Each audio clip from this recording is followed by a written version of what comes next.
Break के बाद दोबारा आपका इस्तकबाल है। अपने नजर डालेंगे कौमी और बैनुल अक़वामी खबरों पर। हिंदुस्तान और क़ब्रस अपनी शराकतदारी को स्ट्रेटेजिक सतह तक ले जाने के लिए अगले 5 सालों के लिए एक रोड मैप तैयार करेंगे, जिसमें दो तरफा दिफाई ताउन के प्रोग्राम और साइबर और समंदरी इलाकों में सिक्योरिटी पर बातचीत भी शामिल होगी। वज़ीर आज़म नरेंद्र मोदी, जो क़ब्रस के दौरे पर हैं, पीर को सदर निकोस के साथ दो तरफा बातचीत के बाद नामानिगारों से खिताब करते हुए सरहद पार दहशतगर्दी के खिलाफ जंग में हिंदुस्तान की हिमायत करने पर क़ब्रस का शुक्रिया अदा किया। 2 दहाइयों से ज्यादा के वक़्फ़े के बाद हिंदुस्तानी वज़ीर आज़म के दौरे क़ब्रस का जिक्र करते हुए उन्होंने कहा कि ये बाहमी ताल्लुकात में एक नया बाब लिखने का मौका है। दोनों ममालिक शराकतदारी को स्ट्रेटेजिक सतह तक ले जाने के लिए 5 साल के लिए रोड मैप तैयार करेंगे।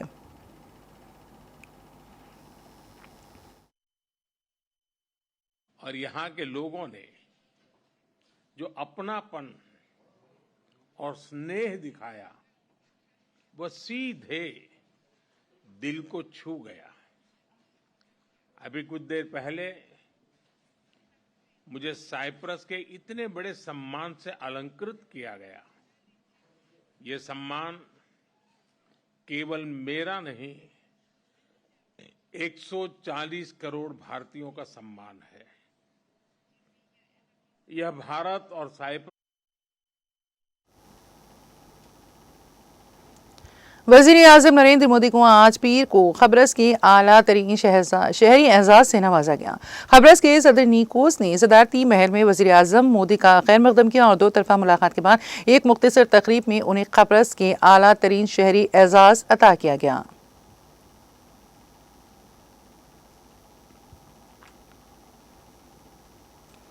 मरकजी वज़ीर दाखिला अमित शाह ने कहा है कि हिंदुस्तान आफात के इंतजाम में सलाहियत, कारकर्दगी, रफ्तार और दुरुस्तगी के मैदान में अहम कामयाबियां हासिल करके आलमी लीडर बनने की तरफ बढ़ रहा है। पीर को रियासतों और मरकज के ज़ेर इंतजाम इलाकों के रिलीफ कमिश्नरों और डिजास्टर रिस्पॉन्स फोर्सेस की सालाना कॉन्फ्रेंस से खिताब करते हुए अमित शाह ने कहा कि गुज़िश्ता 2 सालों में हुकूमत ने एक ही मीटिंग के तहत रिलीफ और डिजास्टर मैनेजमेंट से मुतालिक तमाम एजेंसियों की मुख्तलिफ वर्कशॉप्स को इकट्ठा करके एक मुकम्मल हुकूमती नुक्ता नज़र के साथ एक तसव्वुराती प्लेटफॉर्म बनाने का काम किया है। उन्होंने कहा कि इससे खामियों को दूर करने और पूरे मुल्क को आफात से लड़ने के लिए तैयार करने में मदद मिलती है। उन्होंने कहा कि इससे तमाम स्टेक होल्डर्स और एजेंसियां अच्छी हम आहंगी के साथ मिलकर काम करने के काबिल बनती हैं। वज़ीर दाखिला ने कहा कि मौसमियाती तब्दीली और ग्लोबल वार्मिंग की वजह से पूरी दुनिया को आफात का सामना है।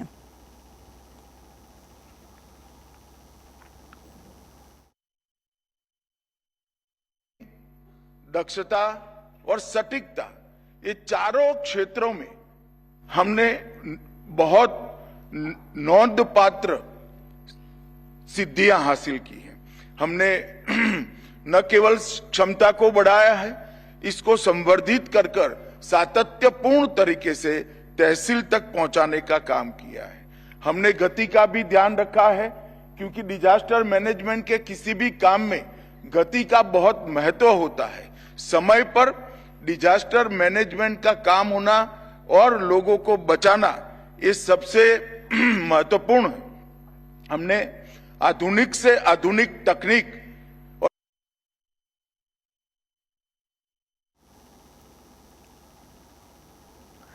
कांग्रेस ने हवाबाजी के शोबे में सिक्योरिटी को तरजीह न देने में मोदी हुकूमत की मुबैना लापरवाही को तशवीशनाक करार देते हुए कहा है कि मुतालिका इदारों में खाली आसामियों को जल्द पूर किया जाना चाहिए। कांग्रेस के जनरल सेक्रेटरी जी राम रमेश ने पीर को एक सोशल मीडिया पोस्ट में कहा कि इत्तलात के मुताबिक directorate general of civil aviation, bureau of civil aviation security और एयरपोर्ट्स अथॉरिटी ऑफ इंडिया में अफसरान और एहलकारों की बहुत ज्यादा कमी है। एदाद शुमार का हवाला देते हुए उन्होंने कहा है कि directorate general of civil aviation में 53% आसामियां खाली हैं। Bureau of civil aviation security में 35% और एयरपोर्ट्स अथॉरिटी ऑफ इंडिया में 17% आसामियां खाली हैं। रमेश ने कहा कि एहलकारों की कमी की वजह से महफूज परवास को यकीनी बनाना मुमकिन नहीं होगा।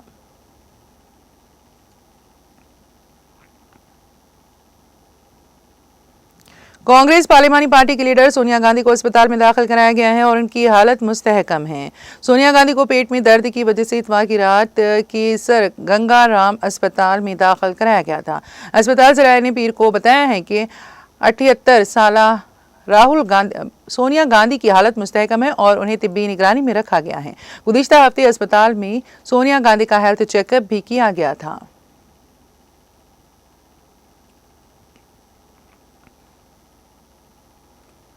उत्तर प्रदेश के जिले अमरोहा के रज्जापुर इलाके में पीरकी से पहर पटाखा बनाने वाली एक फैक्ट्री में जोरदार धमाके से फैक्ट्री की छत उड़ गई और एक नौजवान समेत 11 खवातीन वर्कर्स मलबे तले दबकर झुलस गए हैं। इनमें से 4 खवातीन की मौत हो गई जबकि एक लड़का समेत 9 शदीद तौर पर जख्मी हो गए। Superintendent of police Amit Kumar Anand ने बताया है कि पुलिस स्टेशन रज्जापुर इलाके के तहत गाँव 83 में कोतवाली हापोड़ इलाके के 1248/02 भेंडापट्टी के रहने वाले सैफुर रहमान के जरिए लाइसेंस याफ्ता पटाखे बनाने वाली फैक्ट्री चलाई जा रही है। आज दोपहर 12 बजे के करीब पटाखे बनाने वाली फैक्ट्री में अचानक जोरदार धमाका हुआ जिससे फैक्ट्री की छत उड़ गई। ग्राम मतरासी में दोपहर 12 बजे लगभग एक लाइसेंसी पटाखा फैक्ट्री में विस्फोट होने की सूचना प्राप्त हुई थी। ये फैक्ट्री सैफुर रहमान पुत्र कैसर अहमद जो जनपद हापुड़ के रहने वाले हैं उनके द्वारा ऑपरेट की जा रही थी। सूचना पे तत्काल पुलिस एम्बुलेंस सहायता हेतु तुरंत यहाँ पे पहुँची है। इस विस्फोट में 4 महिलाओं की मृत्यु हुई है, अन्य 6 महिलाएं घायल हैं जिनको प्राथमिक उपचार के लिए हॉस्पिटल भेजा गया है। शवों को पोस्टमार्टम हेतु भेजा गया। सूचना पे तत्काल पुलिस और फायर ब्रिगेड की टीम भी यहाँ पे आ गई थी। यहाँ पे विस्फोट के जो कारण है उसकी जांच की जा रही है और इसमें अग्रिम विधिक कार्रवाई प्रचलित है।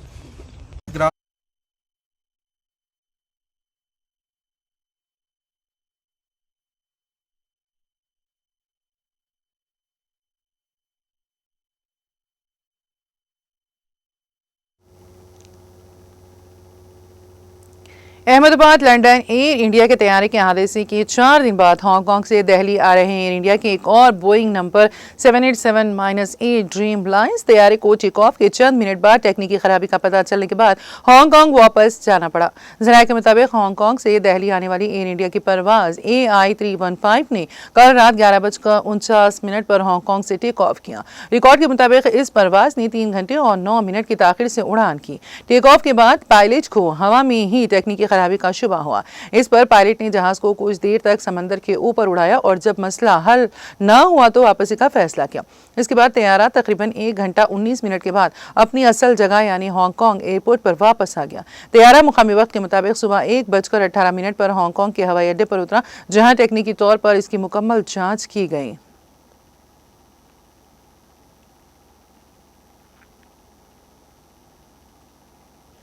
ईरान और इजराइल के दरमियान बढ़ती हुई कशीदगी के बीच PDP सदर और साबिक वज़ीर आला महबूबा मुफ्ती ने वज़ारत ख़ारिजा से ईरान में फंसे कश्मीरी तलबा की बाहिफाजत वापसी को यकीनी बनाने के लिए फौरी इक़दाम करने की अपील की है।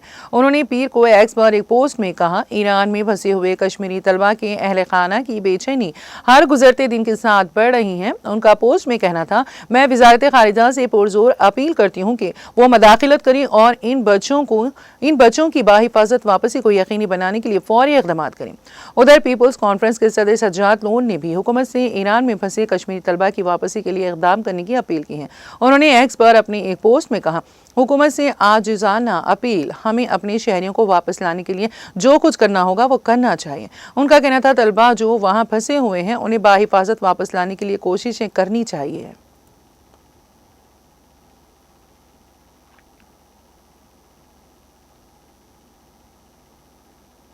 एक सीनियर अमेरिकी ओहदेदार ने AFP को बताया है कि अमेरिकी सदर डोनाल्ड ट्रंप ने ईरानी supreme leader Ayatollah Ali Khamenei को कत्ल करने के इजराइल के मंसूबे को वीटो कर दिया है। इतवार के रोज अमेरिकी ओहदेदार ने नाम जाहिर न करने की शर्त पर कहा, हमें मालूम हुआ है कि इजरायलियों ने ईरान के सुप्रीम लीडर को निशाना बनाने का मंसूबा बनाया था। सदर ट्रंप इसके खिलाफ थे और हमने इजरायलियों को ऐसा न करने को कहा है। इससे कबल इजरायली वज़ीर-ए-आज़म बेंजामिन नेतन्याहू ने इन रिपोर्ट्स के बारे में एक सवाल को टाल दिया जिसमें कहा गया था कि ट्रंप ने उनके मुल्क से खामेनी को कत्ल न करने को कहा है। उन्होंने फॉक्स न्यूज़ को बताया, मैं इस बारे में बात नहीं करूंगा, लेकिन मैं ये कह सकता हूं कि हम वो करेंगे जो हमें करना होगा और मुझे लगता है कि अमेरिका जानता है कि इसके लिए क्या बेहतर है। ये तबसरे उस वक्त सामने आए जब इतवार के रोज इजराइल और ईरान ने एक दूसरे पर मिसाइल हमले किए और रिहायशियों को पनाह लेने की हिदायत दी गई क्योंकि मशरिक़ अल-कुद्स के ऊपर धमाकों की आवाज़ें सुनाई दी। जबकि तेहरान में फ़िज़ाई दिफाई निज़ाम को फ़ाल किए जाने की इत्तला थी। दहाइयों की दुश्मनी और प्रॉक्सी जंगों के बाद ये पहला मौका है जब दोनों ममालिक ने इतनी शिद्दत के साथ एक दूसरे पर हमले किए जिससे पूरे मशरिक़ वुस्ता को लपेट में लेने वाले तवील तनाज़े के खदशात पैदा हो गए हैं। ये जंग जुमा के रोज शुरू हुई जब इजराइल के हमले में आला फौजी कमांडर्स और जौहरी साइंसदान मारे गए और मुल्क भर में फौजी अड्डों, जौहरी मुकामात और रिहायशी इलाकों को निशाना बनाया गया। तेल अवीव की बिला इश्तियाल हमले ने झड़पों को जन्म दिया, जिसके बाद ईरान ने इजराइल पर जवाबी हमले किए। ये हमले और जवाबी हमले मुसलसल जारी है।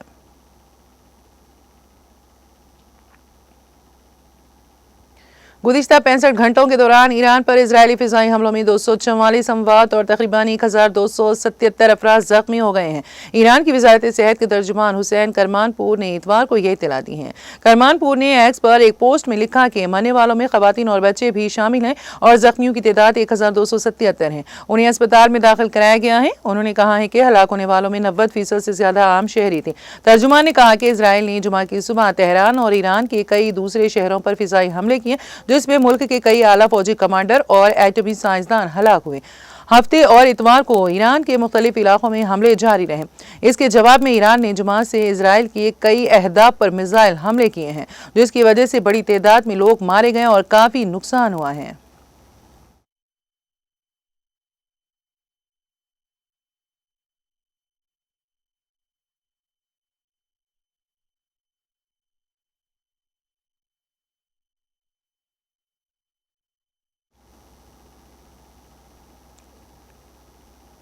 और अब आखिर में एक नजर हेडलाइंस पर। तमाम मेडिकल कॉलेजों को 3 सालों में मुकम्मल तौर पर लीज किया जाए। महकमे सेहत के ओहदेदारों के साथ जायजा इजलास में वजीर आला रेवंत रेड्डी की ओहदेदारों को हिदायत।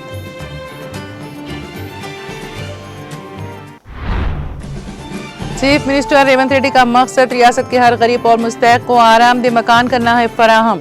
वरंगल ईस्ट हल्के में इंद्रमा मकानात के मुस्तहिकीन को असनाद तकसीम प्रोग्राम से रियासती वजीर कोंडा सुरेखा का खिताब। श्री हरि ने तेलंगाना के वजीर अफजाइश मवेशियान के तौर पर संभाल ली जिम्मेदारी। नायब वजीर आला भट्टी विक्रमार का रियासती वजीर जूपल्ली कृष्णा राव समेत कई सियासी रहनुमाओं और ओहदेदारों ने श्री हरि को दी मुबारकबाद।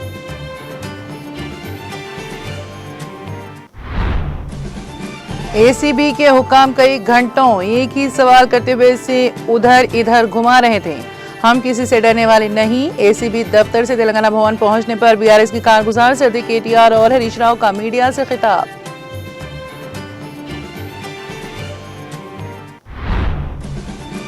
किसान रैतु भरोसा स्कीम के तहत इमदाद के मुंतजर। कांग्रेस ने माक़बल इंतखाबात अवाम से किए गए तमाम वादों को कर दिया फरामोश। ना ही वजीफे की रकम में इजाफा और ना ही खवातीन को माली इमदाद की फराहमी। हर महाज पर कांग्रेस हुकूमत का आवाम को धोखा। जख्तियार में मंदिर की तासीसी तकरीब में शिरकत के कविता का मीडिया से खिताब।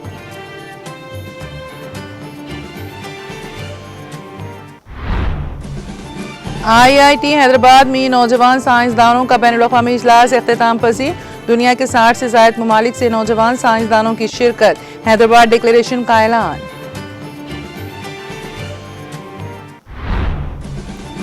तेलंगाना इंटरमीडिएट एडवांस सप्लीमेंट्री इम्तिहानात के नताइज का ऐलान। फर्स्ट ईयर में 66.4% और सेकेंड ईयर में 51.7% तलबा कामयाब।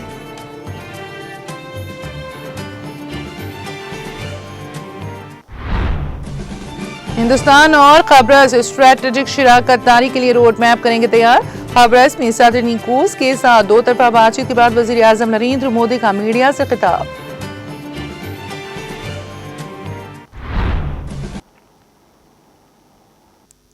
तेलंगाना एक्सप्रेस में फिलहाल इतना ही। ताज़ा तरीन अपडेट्स के लिए देखते रहिए TTV। अब मुझे और मेरी पूरी टीम को दे इजाजत। खुदा हाफिज।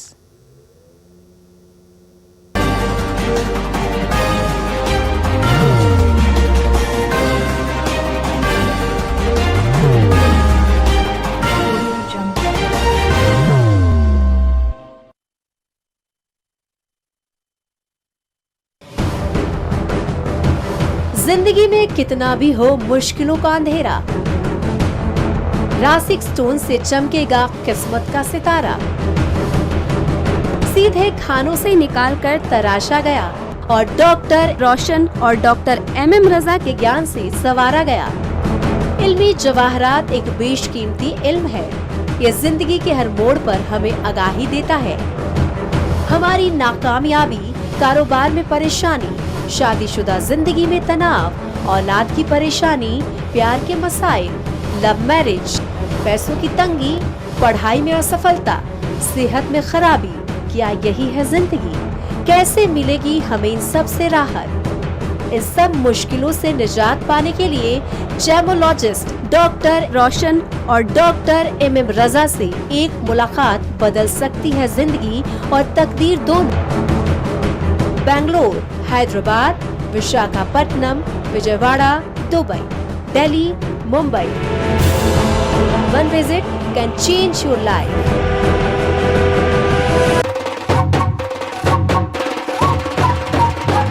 जगमग दिल के तारों में रिश्तों की होगी धुन, सोनिए तू, उखड़िए तू, सबको सुना दे अपने दिल की ट्यून, डार्लिंग दुल्हनिया तुझे, अब रुक मत, ये मोमेंट तेरा है। डार्लिंग दुल्हनिया तुझे। Be the showstopper, be the showrunner. Show how it's done. Come celebrate the Brides of India with Malabar Gold and Diamonds.